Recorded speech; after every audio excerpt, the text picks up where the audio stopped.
सुप्रभात प्रिय विद्यार्थियों, आप सब कैसे हो। उम्मीद करती हूँ कि आप सब स्वस्थ होंगे और आपके स्वास्थ्य की मंगल कामना मैं ईश्वर से करती हूँ। प्यारे बच्चों, आज हम इस कक्षा में हिंदी व्याकरण विषय पत्र लेखन को करेंगे। हम इसमें पत्र के नियमों के बारे में जानेंगे कि पत्र को हम किस प्रकार से लिखें। तो आइए जाने पत्र लेखन। प्यारे बच्चों, पत्र लेखन पत्र शब्द मूलतः संस्कृत भाषा का शब्द है जिसका शाब्दिक अर्थ है पत्ता। प्राचीन काल में भी भोजपत्र पर संदेश लिखकर संदेशवाहक के माध्यम से अपने विचारों का आदान प्रदान किया जाता था।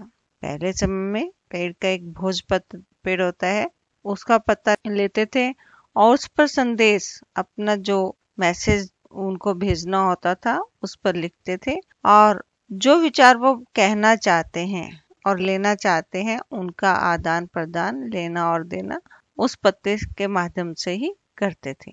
अतः पत्र मन की भावनाओं को व्यक्त करने का एक प्रमुख सशक्त माध्यम है। अतः पत्र जो है वो हमारे मन की जो भावनाएं हैं उनको प्रकट करने का एक प्रमुख, मुख्य और सशक्त माध्यम है, समर्थ शक्तिशाली साधन है। हमारे सामान्य जीवन में पत्र लेखन होता रहता है। हम अपने मित्रों, संबंधियों आदि को पत्र लिखते हैं तथा स्कूल के प्रधानाचार्य को प्रार्थना पत्र लिखते हैं। इसी प्रकार औद्योगिक एवं व्यावसायिक संस्थानों तथा सरकारी कार्यालयों का अधिकांशतः ज्यादातर कार्य पत्र व्यवहार द्वारा ही होता है, कार्यपत्र प्रयोग द्वारा ही होता है। आइए अब हम पत्रों के प्रकार को भी जान लें। पत्र मुख्यतः दो प्रकार के होते हैं, औपचारिक और दूसरा अनौपचारिक। आइए, विषय के अनुसार इन पत्रों को अनेक वर्गों में विभाजित किया जा सकता है, जैसे प्रार्थना पत्र, प्रधानाचार्य को लिखे गए पत्र और आवेदन पत्र। दूसरा है निजी पत्र, जो हम अपने मित्रों या सगे संबंधियों को लिखे जाने वाले पत्र। व्यावसायिक पत्र, जो पत्र व्यापारिक कंपनियों, दुकानदारों तथा संपादक आदि के नाम पत्र या शिकायती पत्र होते हैं, उन्हें व्यावसायिक पत्र कहते हैं। सरकारी पत्र, सरकार की ओर से किसी व्यक्ति को या एक विभाग की ओर से दूसरे विभाग को या अपनी ओर से सरकार के किसी मंत्री या अधिकारी को लिखे गए पत्र। आइए पत्र लेखन की विशेषताएं भी जान लें। सबसे पहले है सरलता। पत्र की भाषा जो होनी चाहिए वो सरल, सहज एवं बोधगम्य, समझ में आने वाली, जिसका ज्ञान हो सके, ऐसी होनी चाहिए।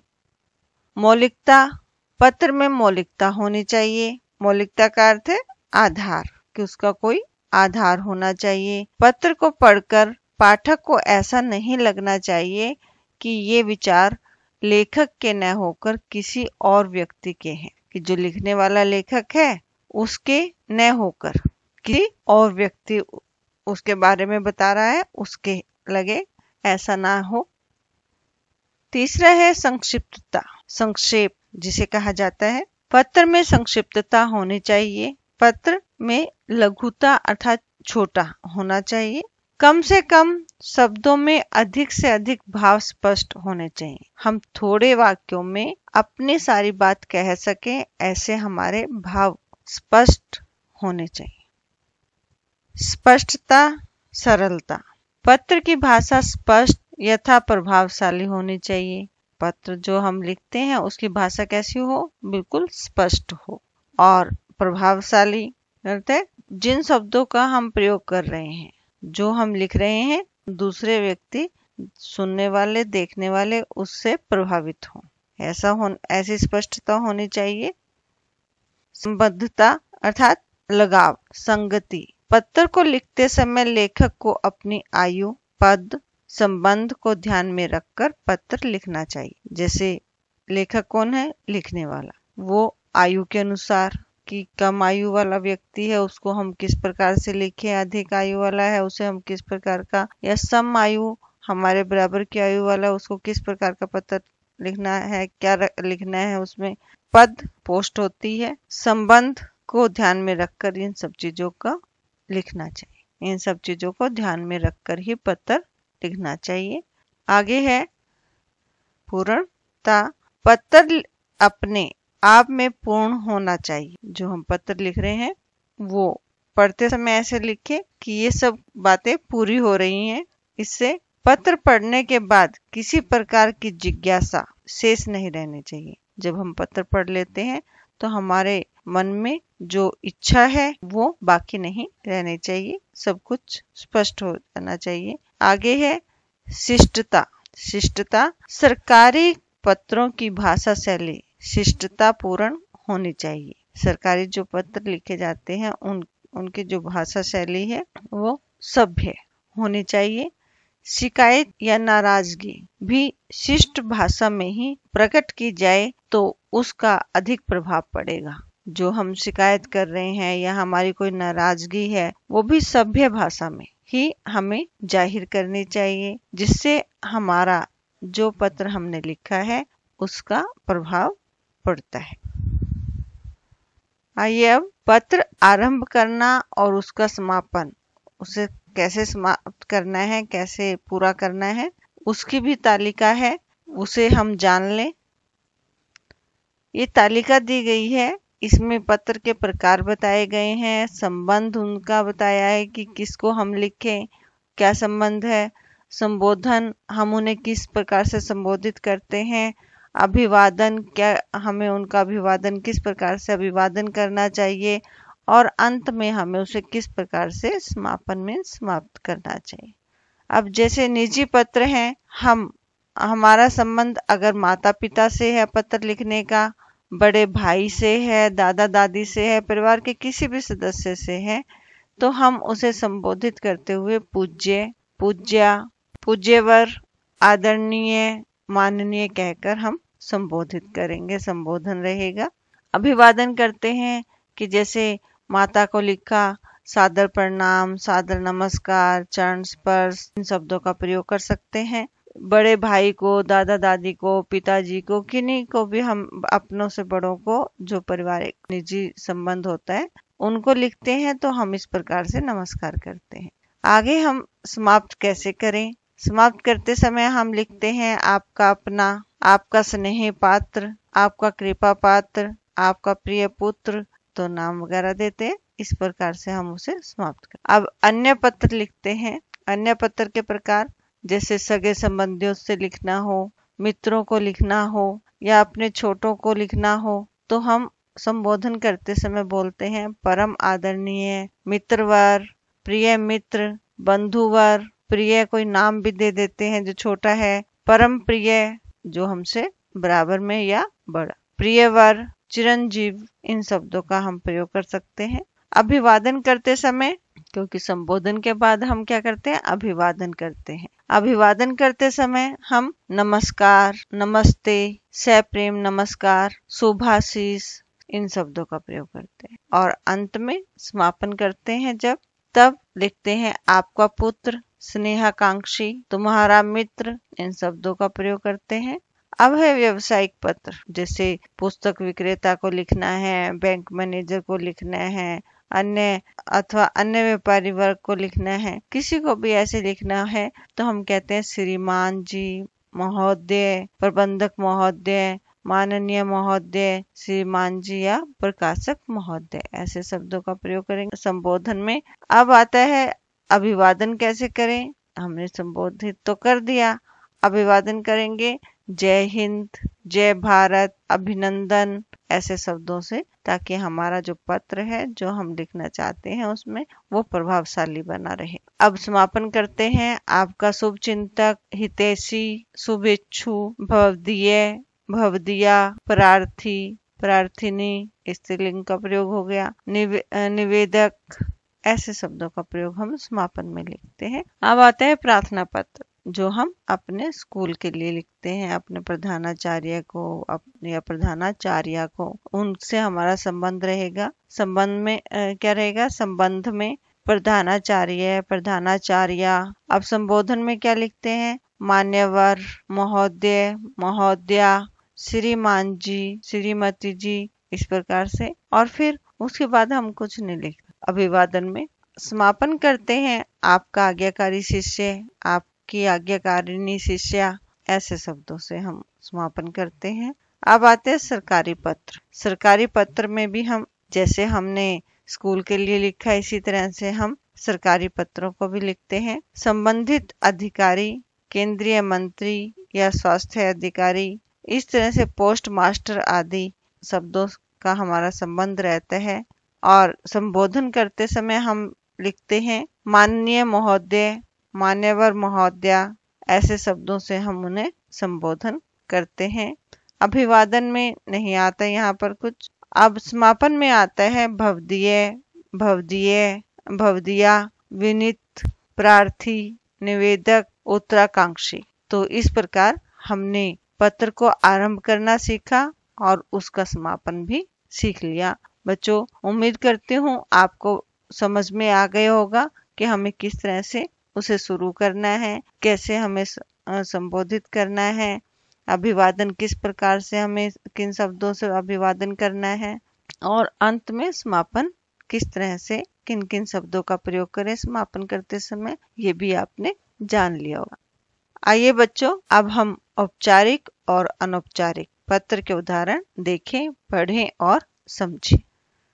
सबसे पहले हम औपचारिक पत्र करेंगे। हम इसमें अपने स्कूल का नाम देंगे क्योंकि हमारे विषय से संबंधित भी है, हमारे पाठ्यक्रम में आ रहा है ये। बीमारी के कारण अवकाश के लिए प्रधानाचार्य को प्रार्थना पत्र लिखिए। सबसे पहले लिखेंगे सेवा में। हमारे यहाँ प्रधानाचार्य जी हैं, उनके लिए लिखेंगे प्रधानाचार्य जी, अग्रसेन पब्लिक स्कूल, कुरुक्षेत्र। इसके बाद हम विषय लिखते हैं। विषय क्या है हमारा पत्र लिखने का? विषय है अवकाश हेतु प्रार्थना पत्र। श्रीमती जी, हमने अब संबोधन किया श्रीमती जी कहकर। अब आगे सविनय निवेदन यह है कि मुझे कल अचानक बुखार हो गया और अभी तक कोई आराम नहीं मिला है। डॉक्टर ने मुझे पूर्ण विश्राम करने की सलाह दी है, इसलिए मैं 2 दिन स्कूल नहीं आ सकता। कृपया मुझे 2 दिन 3 व 4 जुलाई का अवकाश प्रदान करने की कृपा करें। धन्यवाद। तो बच्चों, जो हमने इसमें लिखा, अगर हम पुल्लिंग और स्त्रीलिंग का वर्णन होगा तो देखिए एक बार फिर से। सविनय निवेदन यह है कि मुझे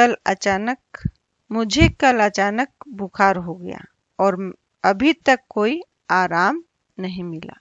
मैं कल से बीमार हूँ और मुझे कोई भी आराम, मैं ठीक नहीं हो पा रहा हूँ या पा रही हूँ। डॉक्टर ने मुझे पूर्ण विश्राम करने की सलाह दी है। पूर्ण विश्राम का अर्थ है पूरी तरह से आराम करने के लिए राय दी है, इसीलिए मैं 2 दिन स्कूल नहीं आ सकता। या हम क्रिया लगाएं स्त्रीलिंग के लिए, इसीलिए मैं 2 दिन स्कूल नहीं आ सकती। कृपया मुझे 2 दिन 3 व 4 जुलाई, क्योंकि हम पत्र लिख रहे हैं आज 3 जुलाई को सुबह सुबह, तो हम 3 व 4 जुलाई के लिए अवकाश लेना चाहते हैं, का अवकाश प्रदान करने की कृपा करें। फिर हम धन्यवाद करते हैं, धन्यवाद। फिर हम समापन करते समय लिखते हैं आपका आज्ञाकारी शिष्य, या स्त्रीलिंग में प्रयोग करें तो आपकी आज्ञाकारिणी शिष्या। यहाँ आप अपना नाम भी लिख सकते हो। अगर नाम नहीं लिखना है तो क ख ग इन वर्णों का प्रयोग कर देते हैं। कक्षा 7वीं, दिनांक 3 जुलाई 2000। बच्चों, आपको ये पत्र समझ में आ गया होगा। आइए अब हम अनौपचारिक पत्र करते हैं। ये भी आपके पाठ्यक्रम से संबंधित है।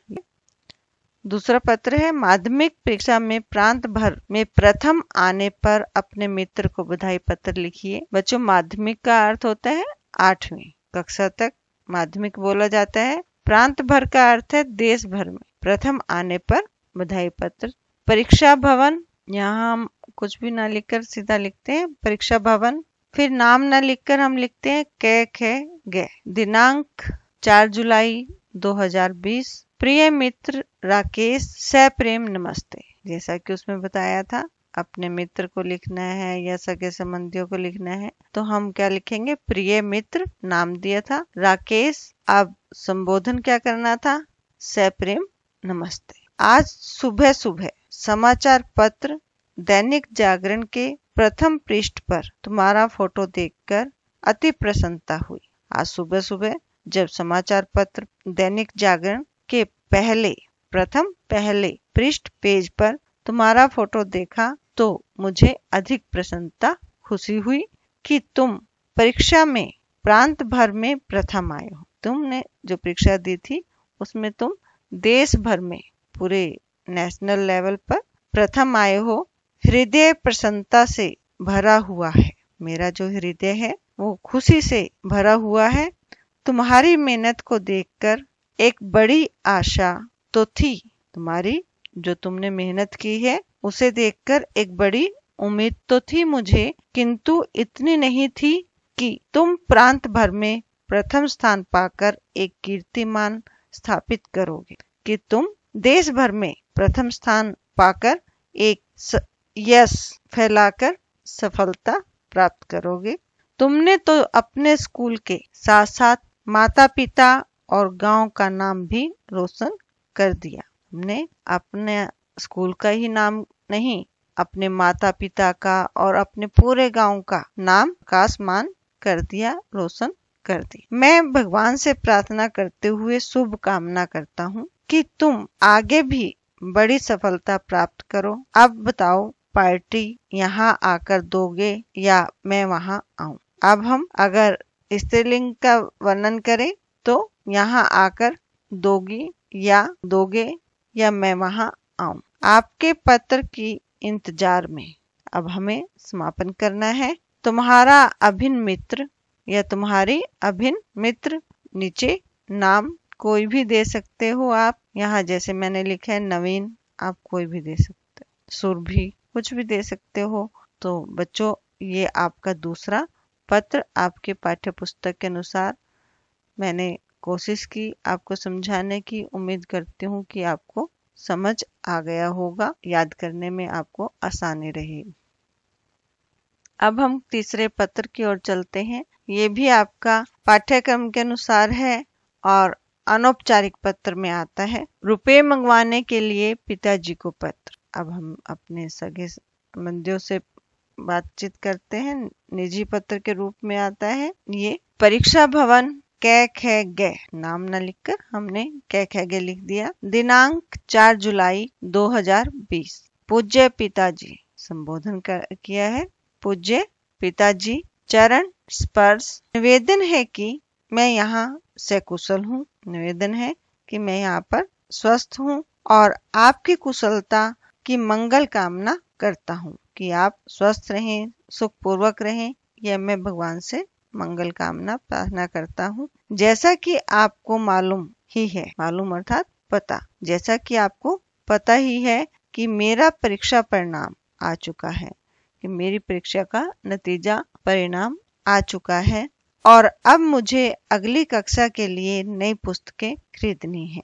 मुझे स्कूल के जूते भी लेने हैं। अतः आपसे अनुरोध, प्रार्थना, अनुरोध का अर्थ होता है प्रार्थना। अतः आपसे प्रार्थना है कि इस पत्र के मिलते ही 4000 रुपए मेरे बैंक अकाउंट में बैंक के खाते में ट्रांसफर, बदली या तबादला करवाने का कष्ट करें।